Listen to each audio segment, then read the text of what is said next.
Good morning, good afternoon, and good evening, folks. Welcome to another episode of the Marketing Your Practice podcast, the podcast where I get to simplify the marketing and the mindset so you, the chiropractor, can increase your income, your impact, and your enjoyment in practice too. Today, we're talking about the frustrations that often come along with social media. Let me ask you 4 quick questions. Do you struggle with coming up with content for social media? Do you find it difficult to set a consistent posting schedule?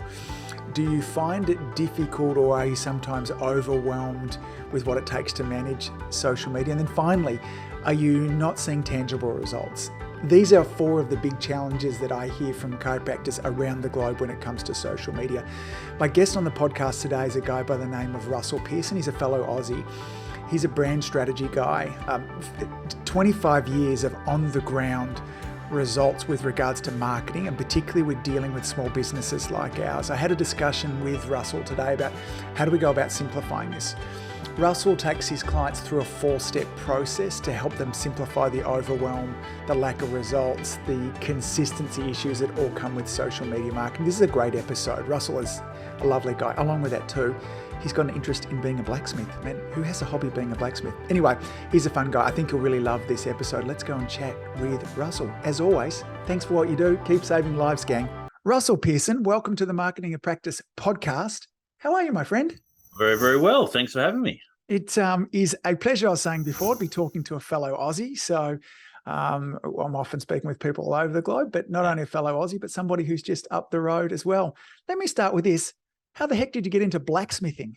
It's a midlife crisis. No, it's funny because as you'd probably be aware, we do a lot of thought work and we do a lot of thinking work professionally, and it's interesting how there can often be a certain time in your life where you go, well, something missing, and it was just the physical, and so I started probably about maybe 7 years now that I started looking for a hobby. So this idea of a third space, I had work, I had home, but there was nothing really for myself.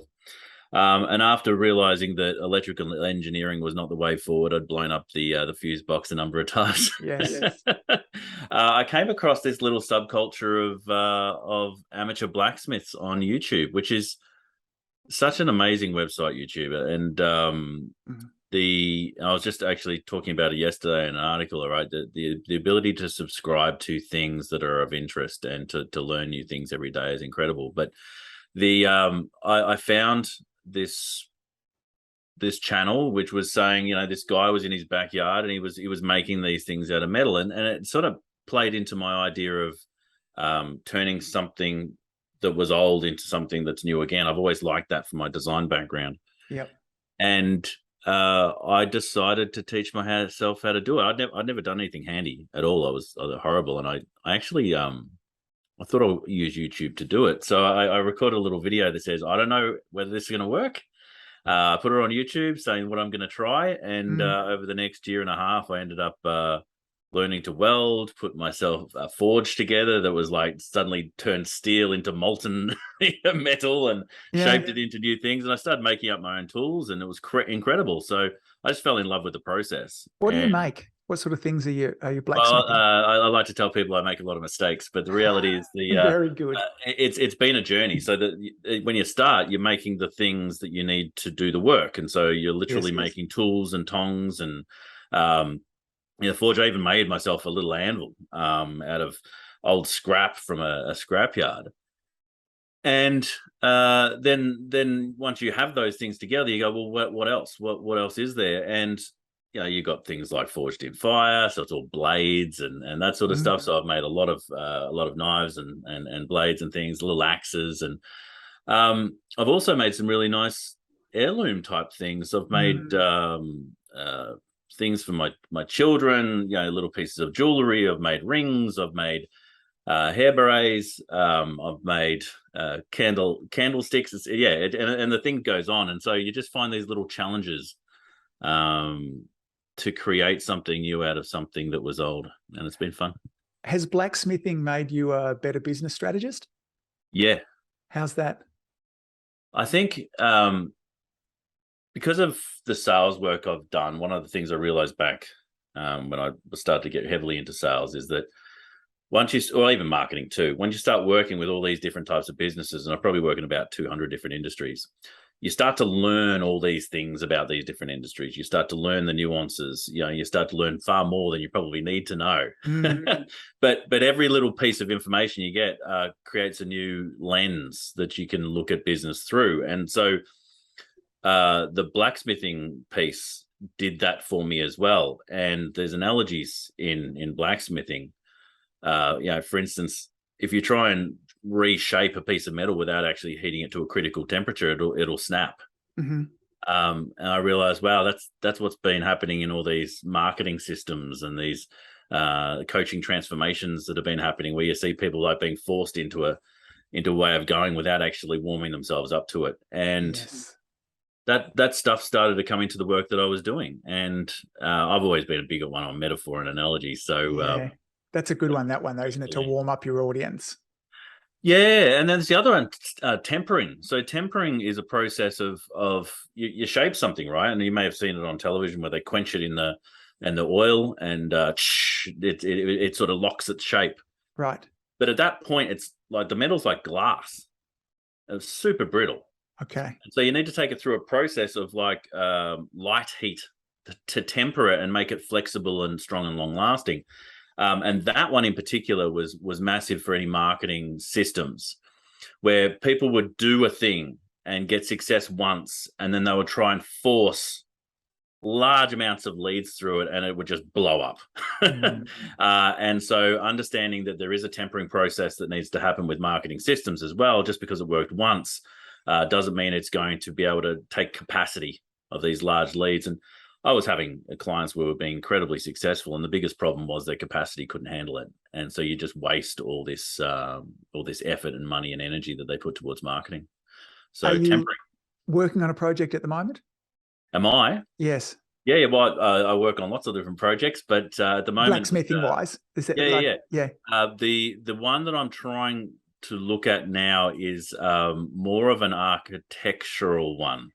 There's a guy on TikTok, and I don't know if your listeners are into TikTok, but there's some amazing little things that pop up on TikTok. And he's creating these absolutely huge gates and ornate candelabras and all this sort of stuff. And it's amazing to watch him work. So just the inspiration off that's made me want to start looking at purposeful art. So whether it be a simple gate, or whether it be something, like a banister or something like that, but like purposeful architecture. Yeah, love it. Functional as well as beautiful. Yeah, 100%. And it plays into my whole feel of things. I've got a very sort of fantasy vibe anyway, so makes the house look about right. Love it, love it, love it. Well, now I feel quite boring, the fact that I took up golf to deal with my third place space there too. I tried golf, and I'll tell you what, I make more mistakes in golf than I do in blacksmithing, and that's saying something. Oh, well, that's a game of mistakes, that's for sure there too. So I want to, speaking of frustrations, chat with you about perhaps some of the other bigger frustrations. Social media frustration is something that I was watching one of your Tactical Tuesday videos, and you talk about this aha moments, or you had me at hello. At the beginning of the video, you shared some of the frustrations, or you asked the question, are you frustrated that social media is taking too long? Are you having difficulties being consistent? Are you having difficulties coming up with content not being creative, or are you not seeing tangible results? I went, you know what, that's the challenges that so many of the people of my podcast, so many chiropractors, so many natural health practitioners have with regards to social media. You then shared a really simple but very powerful kind of 4-step process to help walk through that. I'd love to chat with you about that today, if that's possible. Yeah, sure. I'll try and remember what the 4 steps are. I've got notes on them here, so I'll lead you along the way. Thank you as well. I like, because you talked, number one, you start off with the importance of just defining your who, but you had a little bit of difference in terms of, because I thought, we're just going to head down an avatar pathway here, but you had perhaps a little bit more generic with regards to that too, that it still helps us out. Do you want to lead off from there? Is that enough of a lead in for you? So, and you've spoken a lot about avatars on this show?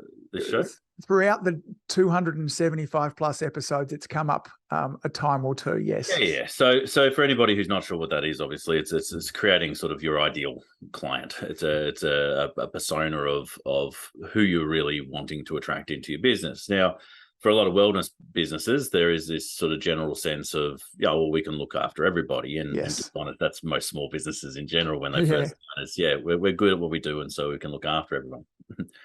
But just because you're good at what you do and you can look after everyone doesn't mean you should. Yes. And so one of my little criteria on finding out on defining your who is where. So if you know where they are, then you know clearly who they are. And if you don't know where they are, your who is not clear enough.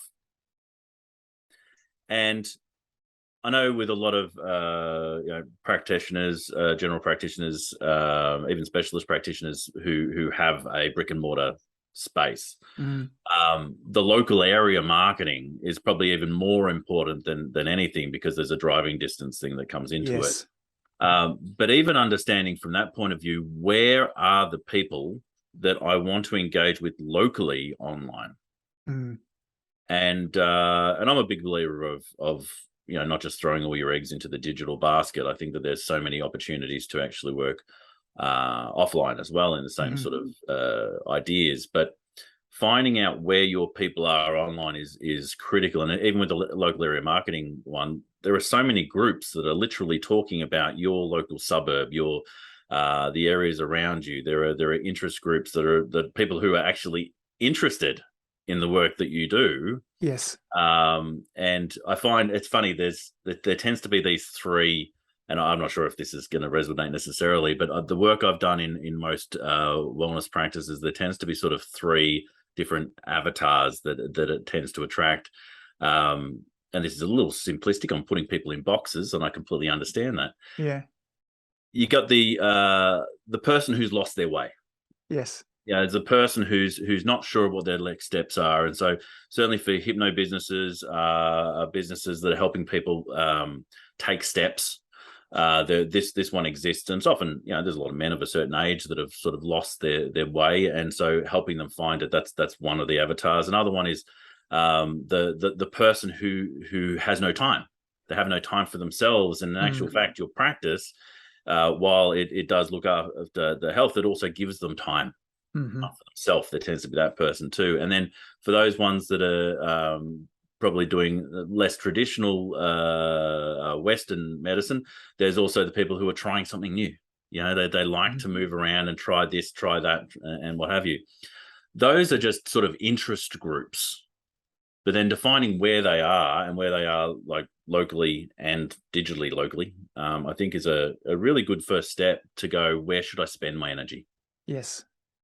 And by where do you mean platform? Do you mean different groups inside of the platform? Is that what you're referring to? I mean, literally, I want to be able to find a list of these people. Yes.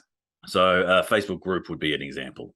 Yep. A membership would be an example. A club would be an example.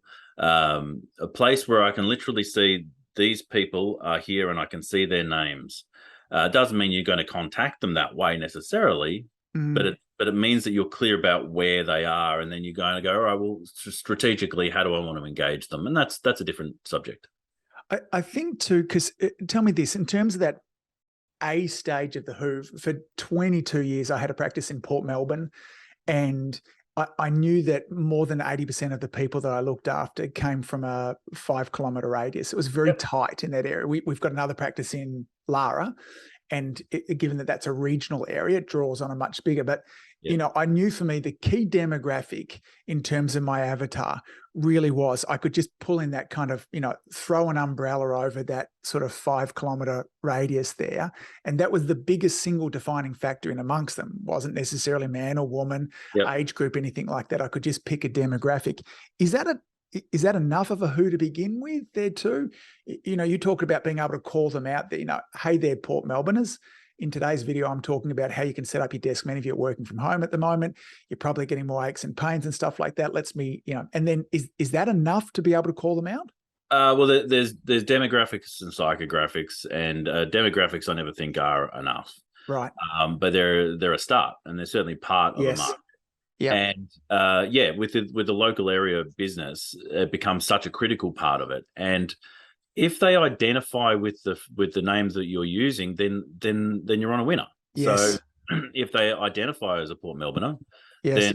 then you are speaking to the right person.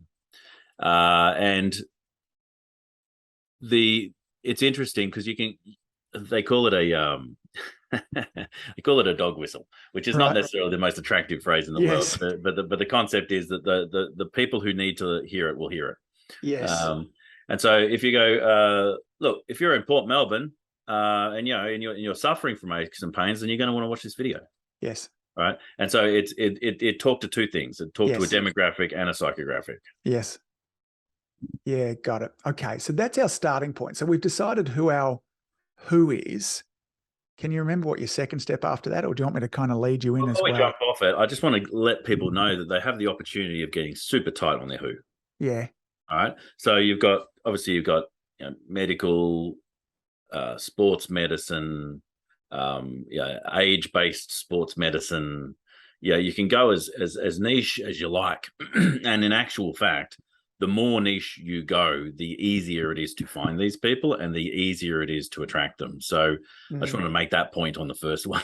Well, I totally agree, because I'm all about actually going into great depth on this. And I think it can be a little tedious going into the depth to begin with, but then it provides great clarity, because if I want to create content afterwards, for certainly the last decade of our practice there too, we created content for Tess. She was in her early 40s. She had a young family. She worked part-time in a family business. I knew what she was interested in her spare time. And so I just created content and I go, would this help Tess? Is Tess interested in this? Mm-hmm. But not only that, it guided what hours our practice was open. It guided our fees. We had to think about in terms of, when Tess came to our practice, she liked to be there for a long time because she liked to chat. She chatted to my front desk staff. She didn't necessarily need a lot of my time as the chiropractor, but this was a social outing for her. She had her kids with her, so we needed to have So I think it is worth doing. And surprise, surprise, we had a lot of Tesses in our practice, but Tess also brought her husband in. She referred a lot of her friends in. Yep. So I'm with you. I'm all about getting more and more detailed. And I know it sounds a bit cliche, but I think it's really worth falling in love with this person, like really obsessing over them. It made me a lot of money and brought a lot of ease to my business by really focusing on this person as well. So and there's three little tick boxes that I were taught that have been interesting in this. It's you might have your very detailed avatar, you might have your niche, but do you love them? Is this a person that you want to be working with for the next 5 to 10 years? Right? Can you really help them? Yes. Generally help them. Yeah.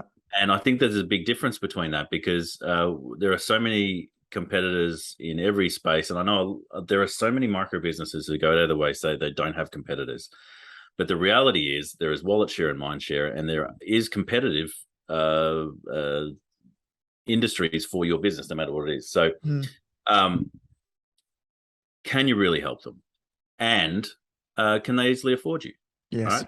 And so there's no point in trying to sell high-end programs to someone who number one can't use them, and then number two can't afford them, right?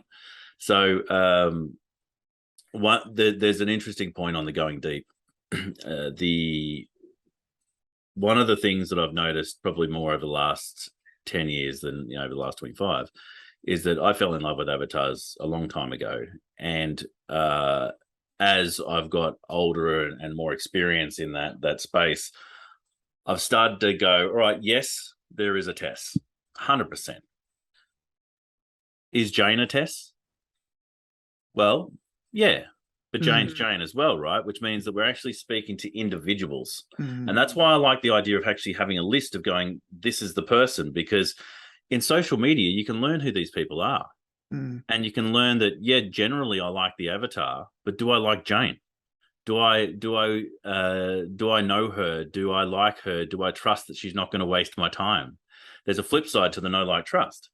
because know, like, trust is most people think it's people know who you are, they like you enough to actually spend their money with you, and they trust with you for a lifetime of business. But it very much is a two-way street. And the amazing thing, once you start getting clear about the individuals that you're allowing into your business, is that you really are designing a business that gives you the enjoyment and the lifestyle you like.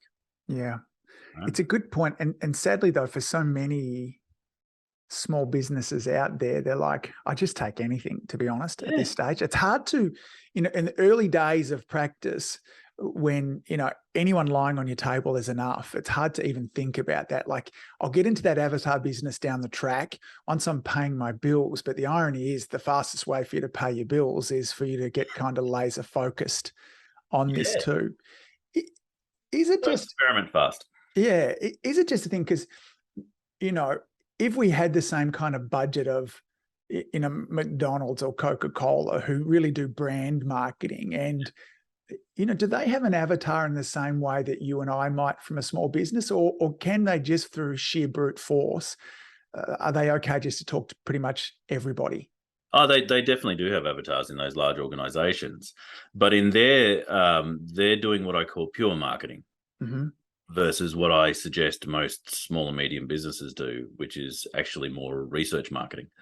So pure marketing is actually the creating of a want or a need in a market. You're actually creating a market, right? And it really is the space of large multinationals and governments, to create this idea within a space and create a market. But what most small businesses should be doing is not trying to emulate a large organization or a government. They should actually be going, all right, where are the people who want what I've got? Yes. Where are the people who already know that they need me? Where are the people who are suffering from symptoms, and what are those symptoms that I should be speaking to? And that is one of the points in these 4 points, which is often we talk about our vehicle. We talk about whatever our modality is. But it's not about the modality. It's about the problem that they recognize, that the patient recognizes when they're coming to use our modality as a solution. And so talking to that problem that they identify is incredibly important. Now, funnily enough, only maximum 20% of the market's problem aware at any one time. Yes. They're aware that they have a problem that can be fixed by your vehicle, your modality. Which means there's 80% of people who are suffering out there, but they don't know what the problem is. They're experiencing symptoms, right? And so you can talk to the symptoms, and that becomes this amazing way to actually bring people to you through the content delivery mechanism and help them diagnose to a degree that this might be the problem, and then this might be the way through this modality, right? Yeah. I saw, I'm a big fan of the Apple ecosystem, and I love their advertising also. And I saw a billboard recently with an iPhone 13 Pro on it, and all it said is Hollywood in your pocket. And I so brilliant, because if that were a chiropractor wanting, chiropractors start talking about spines and nerve systems, how they go, they talk about the vehicle the whole time, and we can get super nerdy about it, and we start using language that nobody understands. But something as simple as Hollywood in your pocket, it's the transformation that, that times they're actually talking about the outcome they want there too. But it says it all. And so many small businesses that I see fall into that trap of talking about the vehicle. Nowhere on this billboard did it talk about how many megapixels the camera was or what chip it had inside of it. There's a website you can go to that, and some people are interested in that. But what we want is, I want to buy this phone because it'll have me make those amazing videos that I see that, it did such a great job of that too. So.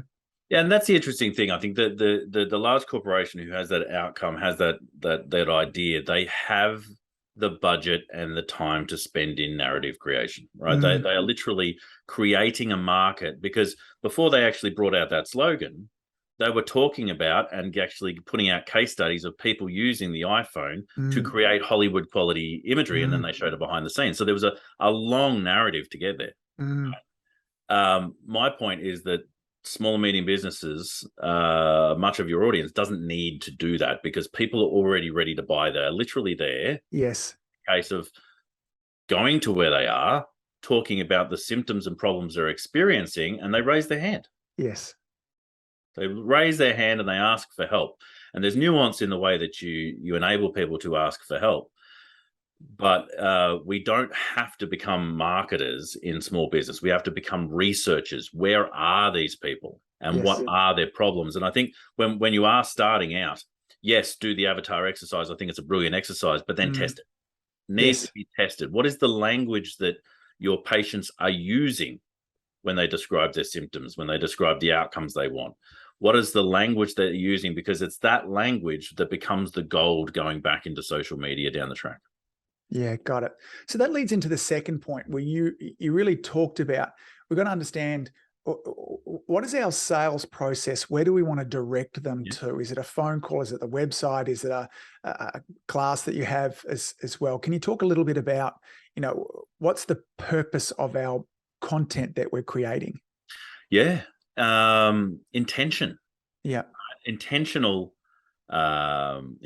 social media engagement is the key.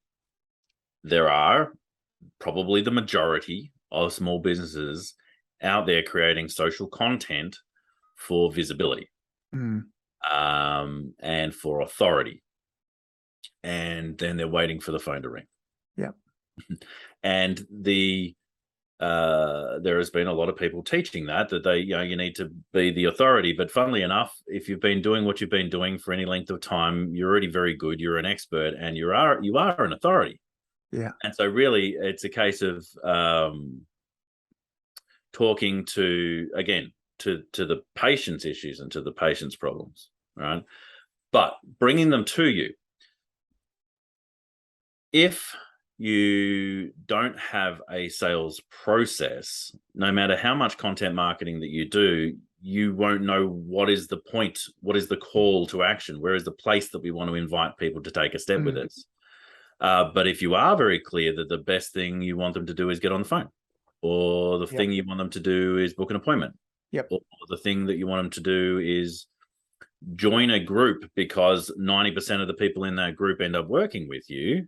If you know what your sales process is, then it becomes very easy to direct people. And so then you go, all right, well, then what's the intention of my social media? It's to help them take that one single step. I'll give you an example. Working with a business recently who did some analytical work into where most of their sales had come from. 1 in 3 people who joined their Facebook business group got on a call with them, right? Just through the process, which meant that there was a 30% conversion rate from people who joined the thing to actually getting to a sales process, which is fairly high. And so they go, okay, well, let's do an experiment where instead of having all these ways that people can engage with us, we'll just bring them to the group. And they did that for a week, and they tripled the business. Yeah. Tripled the inquiry just off bringing people to the point that was the highest conversion point for them. And so it'll be different for each of you who's listening to this. There'll be some people who it's like, if I get them on the phone, they're coming in. If I get them to this booking form, then they will book. Often that's not the case. That's just an easy way out, just saying. If I get into a direct message conversation with them, then I know that I can help them. And so it really does come down to what is the best way for you to engage patients to take that step with you. And then it's a case of, business design. How many of these people do you want coming to your door? How many of these people do you want engaging in your business? Because there are plenty of practitioners who are wanting more clients and they're wanting to grow, and there is plenty who don't. But there's plenty who are wanting to get more selective about the type of patients and people they work with, and the fee structures and all those sort of things. So it comes down very much to your business design as to your sales process and then to your avatar. And I would imagine with most of our people that are listening to this, their sales process really begins with a phone call and then an appointment in the practice. The two. It would be interesting to try, and again, going back to this idea of researching, for somebody to actually make a call and then an appointment. it takes a lot of kind of relationship for that to happen. And I wonder if there's some steps beforehand that, that they could even try. Look, if you're having a problem, send me a direct message, see if we can kind of have a chat about it beforehand. Yeah. Is there something that they could start with beforehand? I always, if you were a patient of mine and you happen to say, look, I've got a buddy of mine who's having some headaches, do you think you could help him? I would always say, look, I'm not sure, but do you think he would be okay to get on the phone and have a chat with me? Mm-hmm. And if I could have a chat with that person on the phone, and if I genuinely thought that I could help them, then 9.5 out of 10 of those made an appointment. It was kind of an easier pathway in it. It was self-selective for both of us. I didn't want somebody coming into the practice that didn't, but that way was my version of the Facebook group that you talked about before. Do you have any other suggestions of what people might be able to try that might be a little easier before making an appointment? Yeah, absolutely. So there's a concept called a lead magnet, which is just basically a thing that's of value to people to take a step. All right. So often the old marketing one is that people will download a PDF of some sort and they'll get an email address, and then you can continue to talk to those people via email forever and a day. It's a bit old hat. But if you are happy to have people identify their issues before they diagnose the problem, right? Mm-hmm. Just symptomatic pieces. Then things like quizzes, things like health checks, ways of people addressing how they're feeling in different steps are a really nice way of helping them start to build a relationship even before they've spoken to you. Right? So diagnostic style activities, and there are so many different versions of that, like whether it be quizzes or health checks or little surveys or whatever it might be. That's one way that people can come in, and it's interesting because you can actually apply those into paid social media as well, where you start advertising to a region, right, and saying, if you're, let's give you a score, right? Let's give you a score based off your feedback about how your body's feeling, and so they really identify the gap for themselves, and the next step is to book an appointment or speak to you in a gentle way. So there are those. There are lives on social media. There are all sorts of different ways of live coming on. Now, obviously, we don't want to, diagnose anything, probably without getting the person with us. But we can certainly do a diagnostic. Yes. To identify, what are some of the issues, and then is there a reason to take a next step? And so on a live call, you can do that. One of the things I did with a real estate agent, which is relevant to this because they're very local area marketing, is that they created a group, and I know that we're going back to groups again, but they created a community group, right? And so all it was an ability to bring the community together. Businesses started sharing amongst one another. The community started talking about things that are happening in the community. And because they controlled the conversation in there, they were able to talk to each of these people as they joined the group, welcome to them to the group, and actually say, by the way, when you join this group, would you like to do this little health check, or would you like to do this one tiny step? Yes. So they self-selected in, and it didn't actually take any effort from the person running the group. It was just that people invited in, they answered some questions, 1 in 3 said yes. And then they said, okay, well, let's get on a quick conversation. And they just did it in direct message. Right. Yeah. So it comes down to the same thing as what we were speaking about before. What is the intention of these steps? What are we trying to actually do? Do we want people to book straight away? Or is it not about that? It's about being available and having them aware of us when the problem does show its face. And so we're cementing with your local chiropractor, and we've cemented that now in their head. Yeah, so they might not be symptomatic yet, but they will be over time. Yeah, I like this, getting some clarity in around what your sales process is. And then understanding, we'll talk about this even more in kind of step 4, but keeping that in mind and making sure that there's an invitation towards that as well. Step 3, you talk about the importance of measuring, which is something that very few people do. Yeah. What should they measure? Is it just as simple as phone calls, results? Are there other things that are valuable? Yeah, so I have a process that's fairly straightforward, but allows you to actually get clients now rather than wait for clients. Okay, sounds and then good. you can reverse engineer it once you've done it enough times that people start self-selecting. So it's connect, qualify, and invite. All right, there's the first three steps. You're literally just connecting people in your local area. You're connecting with potentially people who could refer people to you. You're connecting with people who are, again, that's what the group thing is so good for. You're connecting with people who've joined your community group, right? You connect with them. You qualify them in that, are they within the demographic or are they within the niche avatar that you're after? So if you're just working with women, then that's a very easy qualification. Right. And then if we go further into that, women of a certain age, women with specific problems, you can create groups literally around specific issues. Qualify and invite them to take a step. What is the invitation to? Is it to a group? Is it to an event? That's one of the things that we do a lot of is enable people to have just a discussion group. And the biggest learning in that is understanding that just because you're the expert doesn't mean you need to speak. You can actually have a discussion group of people who are talking about their challenges and the things that they want out of life and just listen to them and just facilitate a conversation. So inviting them to that is a really good step. So invite them to the step you want to engage with. Now that could be, it won't be to look at your website. Because looking at a website doesn't do anything. It's like we want to invite them to an engaging step where we actually get to say, is this one of our people? Is this our test? We think it is, but we want to invite them to a point where we can do that. Now, could be the health check, could be a group, could be an event, could be 100 different things. It's a catalyst. Yes. Then from there, it's an opportunity to chat.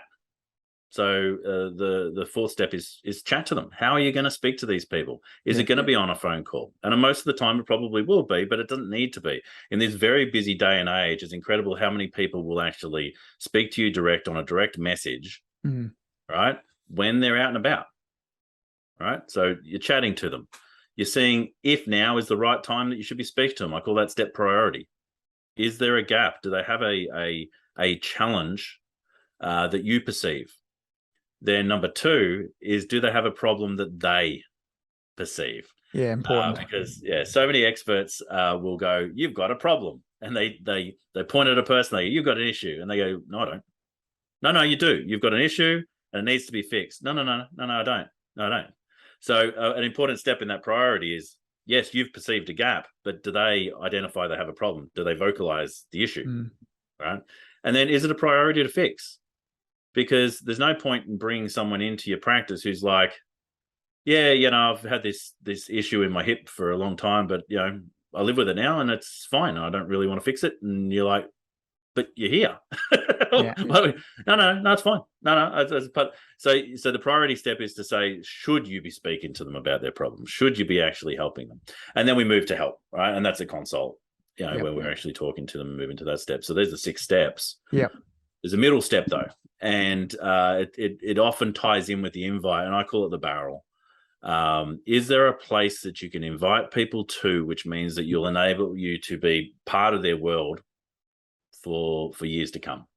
So yes, groups are a great example, events are a good example, but so are local memberships. It doesn't even have to be online. You can invite them to a thing that's like a physical network. You can invite them to fairs and fetes and expos and all these things that are nearby. You can understand why you're bringing them into your world, and to that point, there is the who that you're going to help, and then there's all those other who's that are also speaking to that same market, but just helping them in different ways. That's a massive referral opportunity, and that's another who that you could be speaking to. Love it. Take me again. So that really is under that. Where does that fit with measure? Am I lost with regards to kind of your 4th step? So every single step you should measure. How many people? Right from connect to qualify to invite, chat to help. Always.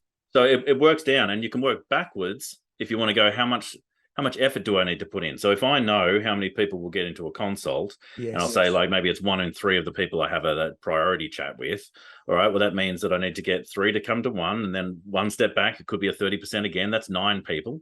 Yes. All right. 9 people I have a chat with in whatever period of time I want to get a client. And then it works back to whatever number I want to communicate with. There's a colleague of mine in the speaking space who talks about the sausage machine. Yes. And there's, imagine you've got your business and you've made it all shiny and lovely, and you want to bring people to it. And it's a machine. It's this beautiful machine that's in front of you, and it's got cogs and wheels, and it looks lovely, but it's not doing anything, right? It's not moving. And you're like, well, hang on, what needs to happen here? Or you go up to the top of it and you put sausage meat in the top, right? So you put something in the top of the machine, and then suddenly the machine whirs to life, and like its cogs are going and things are moving, and then suddenly you're like, wow, this is amazing. Look at it do its thing. Suddenly you notice on the other side of the machine, sausages are starting to come out. You go, yes. Sausages. And you run over there and you start grabbing them, you start packing them, you're like doing this thing, and then suddenly it stops. You go, oh, there's no more sausages coming out. Why is that? You look at the other side of the machine and you've got to put more stuff in the top. So while we have measurements for each of these steps, the measurements inform us as to how many conversations we want to have, aka how many clients do we want to get off that conversion rate, which is the sausage machine. And on the other side, how many people do we need to bring into that for growth? Because we have a circle of influence. We have a network that already knows we exist. But if we want to grow our business, we need to grow that network. And to what degree comes back down to our conversion rates, which is why we measure things in the first place. When I first got started, I was already from a marketing background, but I would speak to these marketing experts and I would say, how much should we budget? And they'll go, it's 15% if you want to go hard, 7% if you want to go. So of what? Like of turnover? Yeah, of turnover.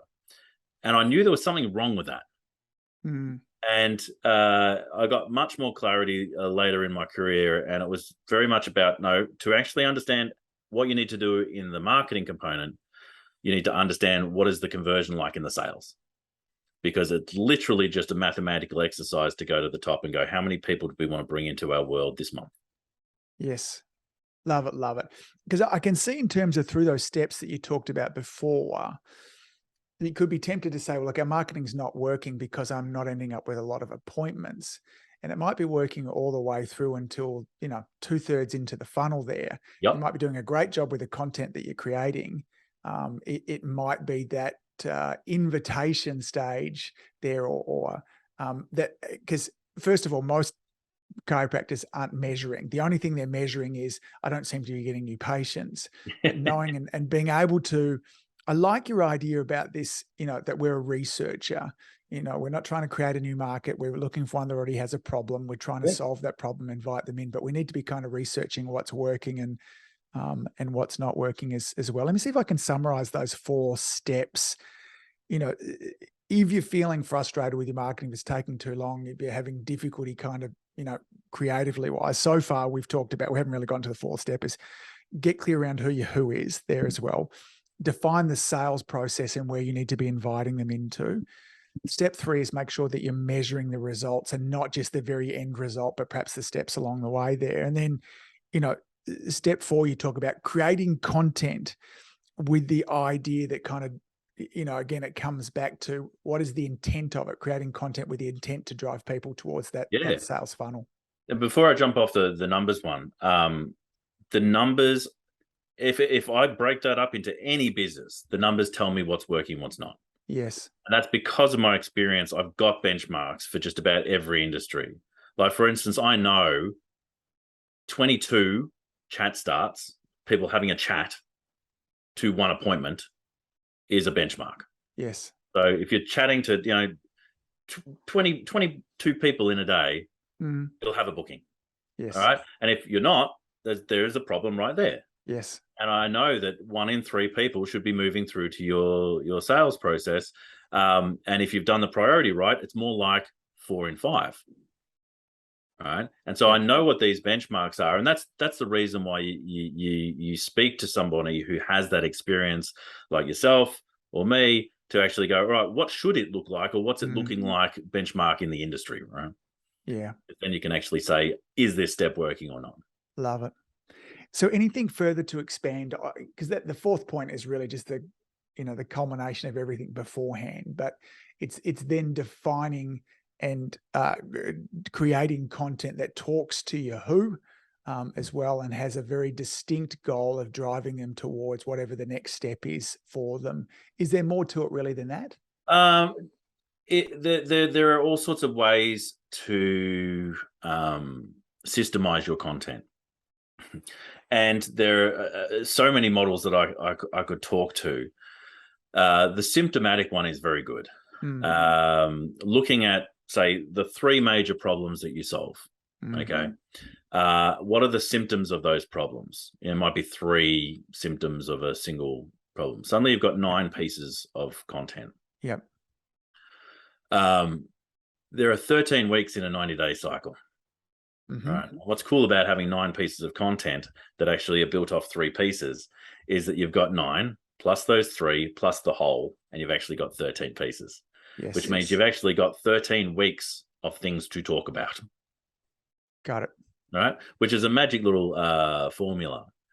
The question then is, what about brand building? What about all the other things that we've been told that we need to be doing? I need to be telling the story about who I am and being interesting and all those other things. I learned a pretty powerful lesson early days in my business about networking. Listen to what people were saying and don't talk about yourself.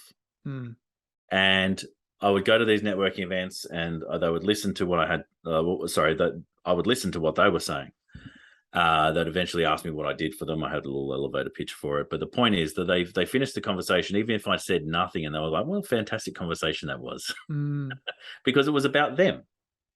And so the content really shouldn't be about you. The content needs to be about them and their understanding that that you understand them. Yeah. They need to feel understood. I find that interesting. And, probably rule number 1 is don't disagree with your guest. But I'll give you an interesting thought. In my research of doing this with you, one of the things that I was fascinated about is that you're a blacksmith. Yep. So that was interesting to me. That has nothing to do with the two. Kids, and you'd taken them to time zone and stuff like that too. So as a father and having taken my kids that too, there were little bits of background story there that engaged me with you even more than the helpful information that you were sharing. Where does that fit into it then? Yeah. In the relationship building piece, it's called having character. Yes. Not being a character, having character. And that's the difference, right? And I know that's Pulp Fiction, and it's a funny little quote on Pulp Fiction. But if people feel understood, they will take a step. Yes. At that point, allow them to actually understand your character, understand who you are and why you're the best person to help them with this step. I'm trying to tell everybody why you're the best person or the most interesting person before they feel understood is where I find so many people who are struggling, because they're doing all this authority building, they're doing all this quirky branding, but they're not talking to the person they're trying to attract. They're not allowing that person to feel heard. And it's interesting because that person taking a step with you is not a decision on whether they're going to work with you or not. It's just a decision they've made to say, this person understands me. I'd like to know more about this person. And then you can allow them to know all sorts of things about you. That's why they're invited into your world. That's what the invite step is about. Yeah. I think too often in these situations, many people want to head towards an either or when it's a both and.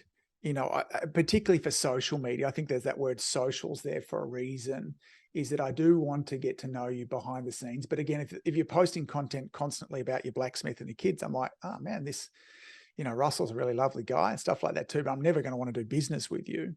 But at the same point, if you're constantly posting just about your business, then maybe sometimes, particularly on social media, when I'm not going there necessarily for help, I'm going there just to, mess around and distract myself there too.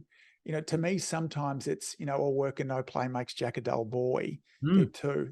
That's my take on things there too. And I think it's a great point. But don't misunderstand. We're not talking about our business. Yes. We're talking about them. We're talking about that. I would agree on totally. Them and their health. We're talking about them and what's going on in their world, and we're not telling them anything. Yes. We're just allowing them to understand that there are more ways than what they're currently working with. We're allowing them to understand that we understand them. Yes. And simple stories are an amazing way to do that. Yeah. No, that I agree about totally, Russell, that this idea that no one's really interested in my business per se, and if again, because all of your content or a lot of your content is constantly solving problems, but there are stories weaved in it. Yeah. And interesting, the thing that stuck with me are the stories, the parts that came out there too, but it is a lovely balance of those two. Russell, and just to that point, I know you probably wrap it up, but don't be scared of sharing yourself. Yes. Don't be scared of it. It's not about your business. Yes. It is about it's about them and the client and what's going on in their life, but it's through your lens. Yeah. It is through your lens.